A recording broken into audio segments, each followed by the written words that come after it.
नमस्कार और the deep dive में आपका स्वागत है।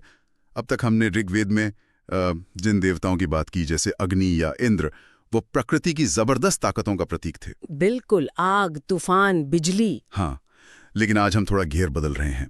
हम किसी योद्धा या प्राकृतिक शक्ति से आगे बढ़कर एक ज्यादा गहरे दार्शनिक विचार की तरफ जा रहे हैं। सही। हमारे पास स्रोत हैं ऋग्वेद के मंडल 1 के सूक्त 23 से 35, और हमारी आज की खोज ये पता लगाना है कि क्या इन प्राचीन ऋचाओं में, मतलब विज्ञान की पहली चिंगारी छिपी भी है। बिल्कुल। और इस खोज का केंद्र है एक बहुत ही दिलचस्प देवता, वरुण। अगर इंद्र एक एक्शन हीरो हैं, हाँ। तो वरुण एक शांत, गंभीर जज की तरह हैं। हाँ। उन्हें ब्रह्मांड के नियमों का रक्षक कहा गया है। अच्छा। और यही बात हमें सोचने पर मजबूर करती है, क्या वैदिक ऋषियों को ये एहसास हो गया था कि ये दुनिया किसी देवता की मन मर्जी या जादू टोने से नहीं चल रही, बल्कि कुछ पक्के अटल नियमों से चल रही है। हाँ बिल्कुल, वो नियम जिन्हें आज हम विज्ञान की भाषा में लॉज ऑफ फिजिक्स कहते हैं। यही आज की बातचीत का सबसे रोमांचक हिस्सा है। तो सुनने वालों के लिए एक रोड मैप बना लेते हैं। हमारी पड़ताल 3 बड़े सवालों पर टिकी होगी। पहला, ऋत यानी कॉस्मिक ऑर्डर क्या है? क्या ये ब्रह्मांड एक क्योस है या किसी सिस्टम पर चलता है? सही। दूसरा सवाल थोड़ा जमीनी है, जल विज्ञान। ऋग्वेद में ये सवाल क्यों पूछा गया कि सारी नदियां समुद्र में गिरती हैं पर वो कभी भरता क्यों नहीं? और तीसरा, जो सबसे ज्यादा बहस वाला सवाल है, भूगोल। क्या इन सूक्तों में पृथ्वी के आकार यानी उसके गोल होने का कोई इशारा मिलता है? तो चलिए इन सवालों की तह तक चलते हैं। पहले सवाल से शुरू करते हैं, वरुण और ऋत की अवधारणा। हाँ। इसका जिक्र हमें सूक्त 1.24 और 1.25 में मिलता है, जहां ऋषि शुनाशेप वरुण की स्तुति कर रहे हैं। इन सूक्तों में वरुण को एक शासक की तरह दिखाया गया है जो सब कुछ देख रहा है। हाँ, और एक पंक्ति है जो मुझे बहुत दिलचस्प लगी, वरुण को सूरज के लिए आसमान में रास्ता बनाने वाला कहा गया है। ये सिर्फ कविता नहीं लगती। नहीं, ये एक पैटर्न को पहचानने जैसा है। बिल्कुल। लेकिन यहाँ एक शब्द है जो इस पूरी अवधारणा की चाबी है, ऋत। ये सुनने में बहुत सरल है, पर इसका मतलब क्या है? ऋत वैदिक दर्शन के सबसे गहरे शब्दों में से एक है। इसका सीधा मतलब है सत्य या व्यवस्था, लेकिन इसका असली मतलब है ब्रह्मांड का नियम या कॉस्मिक ऑर्डर। अच्छा। ये वो अदृश्य शक्ति है जो हर चीज को अपनी जगह पर रखती है और सही तरीके से चलाती है। सूरज का रोज सुबह उगना, मौसम का बदलना, ग्रहों का अपनी कक्षा में घूमना। हाँ, ऋषियों का मानना था कि ये पूरा ब्रह्मांड इसी ऋत के नियम से बंधा हुआ है। ये किसी भगवान का आदेश नहीं, बल्कि सिस्टम का अपना नियम है। यहाँ पर मेरे दिमाग की बत्ती जलती है। आज का विज्ञान भी तो यही कहता है। यूनिवर्स कोई रैंडम घटनाओं का जखीरा नहीं है, ये कुछ फंडामेंटल लॉज पे चलता है। गुरुत्वाकर्षण, थर्मोडायनामिक्स, ये नियम अटल हैं, चाहे आप धरती पर हो या किसी और गैलेक्सी में। सही। तो क्या ये कहना ज्यादा हो जाएगा कि ऋत की अवधारणा असल में लॉज ऑफ फिजिक्स का ही एक 3000 साल पुराना दार्शनिक संस्करण थी? ये सिर्फ एक अच्छी तुलना नहीं है, ये एक वैचारिक क्रांति है। आज हमारे लिए ये सोचना बहुत आसान है कि दुनिया नियमों से चलती है। हाँ, आज तो ऑब्वियस लगता है। लेकिन उस दौर की कल्पना कीजिए जब हर तूफान, हर बीमारी, हर घटना को किसी देवता का गुस्सा या आशीर्वाद माना जाता था। सही बात है। उस माहौल में ये कहना कि एक अदृश्य, इम्पर्सनल सिस्टम है जो सूरज से लेकर बारिश की बूंद तक को नियंत्रित करता है, ये जादू को विज्ञान से बदलने की पहली और सबसे बड़ी कोशिश थी। तो इसका मतलब ये हुआ कि उनके लिए नैतिकता और भौतिकी के नियम एक ही सिक्के के 2 पहलू थे। बिल्कुल। मतलब अगर आप समाज में कोई गलत काम करते हैं तो आप सिर्फ एक सामाजिक नियम नहीं तोड़ रहे, बल्कि आप उस कॉस्मिक ऑर्डर, उस ऋत के खिलाफ जा रहे हैं। आपने बिल्कुल सही पकड़ा। वरुण सिर्फ ग्रहों की गति के ही रक्षक नहीं थे, वो नैतिक नियमों के भी रक्षक थे। झूठ बोलना या धोखा देना भी अनृत, यानी उस ब्रह्मांडीय व्यवस्था का उल्लंघन माना जाता था। इसीलिए वरुण की छवि एक जज की है। हाँ, उनकी नजर में तारे का अपनी कक्षा से भटकना और इंसान का सच के रास्ते से भटकना दोनों ही ऋत का उल्लंघन थे। ये कमाल का यूनिफाइड वर्ल्ड व्यू है। ये अवलोकन की शक्ति कमाल की है कि कैसे सिर्फ देखकर उन्होंने ब्रह्मांड के इतने बड़े नियम को समझ लिया, और ऐसा लगता है कि यही अवलोकन की आदत उन्होंने अपने आसपास की दुनिया पर भी लागू की, जिसने उन्हें उस सवाल तक पहुंचाया जो मुझे हमेशा से बहुत दिलचस्प लगा है, नदियों वाला सवाल। हाँ, ये हमारे दूसरे सवाल पे लाता है जल विज्ञान। ऋग्वेद में बहुत साफ शब्दों में ये सवाल पूछा गया है कि ये नदियां दिन रात बहकर समुद्र में जाती हैं, फिर भी समुद्र कभी भरता क्यों नहीं? बिल्कुल। ये सवाल ही अपने आप में वैज्ञानिक जिज्ञासा का सबसे बड़ा सबूत है। ये क्यों पूछना, ऐसा क्यों होता है? ये सवाल तो कमाल का है। मैं सोच रहा था, क्या उस समय किसी ने ये भी सोचा कि ये पानी आखिर आता कहाँ से है?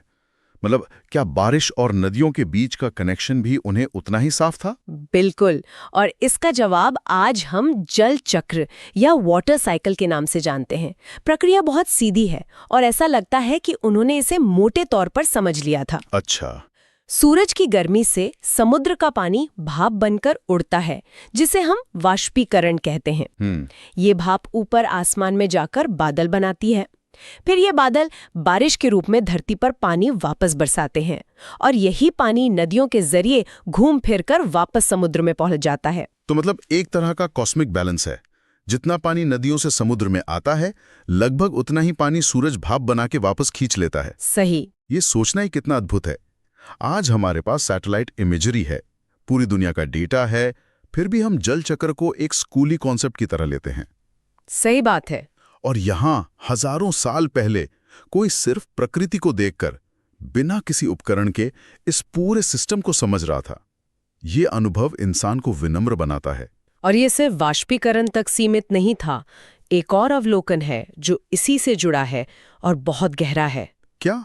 उन्होंने ये भी देखा कि नदियां हमेशा नीचे की ओर, यानी समुद्र की तरफ ही बहती हैं, कभी ऊपर की ओर नहीं। अच्छा, हाँ, ये तो है। ये गुरुत्वाकर्षण मतलब ग्रेविटी की एक बहुत ही व्यवहारिक समझ को दिखाता है।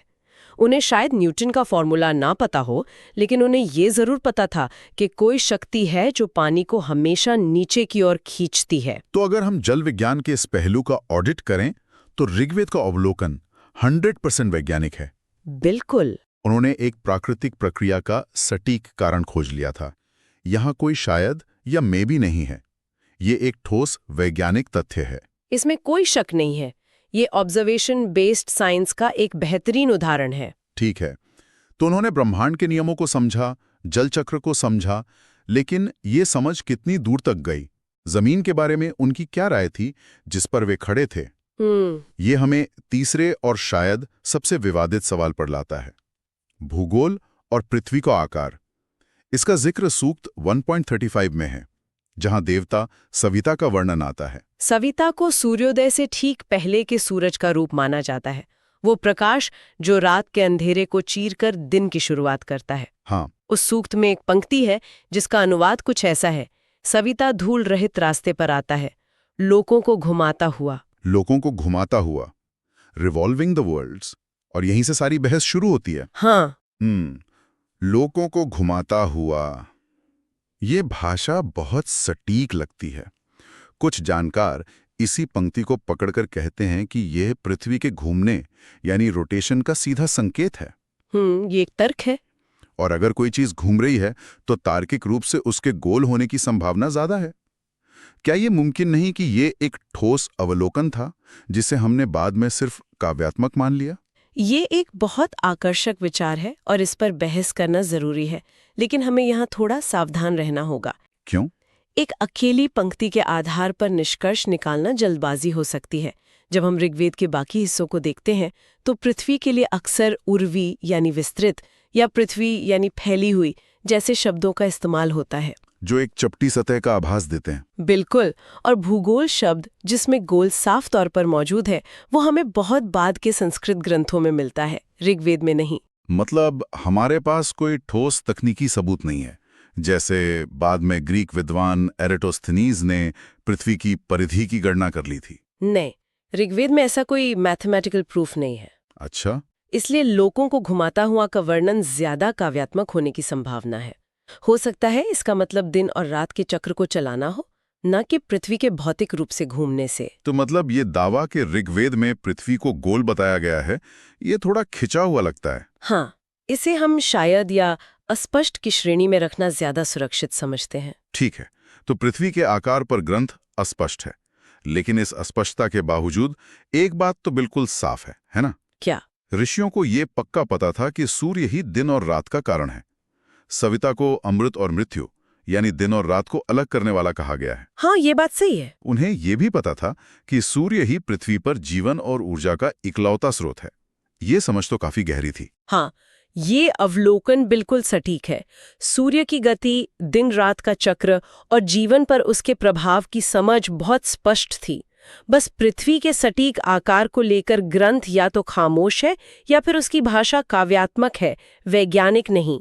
तो अगर हम आज की पूरी बात को समेटें तो 3 सबसे जरूरी बातें क्या हैं जो हमारे श्रोता को याद रखनी चाहिए? पहला, वरुण और ऋत की अवधारणा। ये विचार कि ब्रह्मांड मनमर्जी से नहीं बल्कि अटल नियमों से चलता है, एक महान वैज्ञानिक और दार्शनिक छलांग थी। इस पर हम एक सॉलिड टिक मार्क लगा सकते हैं। ठीक है। दूसरा, जल चक्र। ऋग्वैदिक ऋषियों ने सिर्फ अवलोकन के दम पर ये समझ लिया था कि नदियां समुद्र को क्यों नहीं भर पाती। इस पर भी एक बड़ा टिक मार्क बनता है। और तीसरा, भूगोल और पृथ्वी का आकार। इस विषय पर ऋग्वेद की भाषा काव्यात्मक और अस्पष्ट है। पृथ्वी के गोल होने का कोई ठोस सबूत हमें इन सूक्तों में नहीं मिलता, तो इस पर हम एक चेतावनी का निशान लगाएंगे। बहुत बढ़िया। तो हमने ऋग्वेद के मंडल 1 के सूक्त 35 तक का विश्लेषण पूरा कर लिया है। अगले अंक में हम सूक्त 36 से 50 की तरफ बढ़ेंगे, जहां हमारी मुलाकात होगी कर्ण ऋषि के परिवार से, जिन्हें वेदों के सबसे महान कवियों में गिना जाता है। हाँ। और जाते जाते हम श्रोता के लिए एक सवाल छोड़ जाते हैं।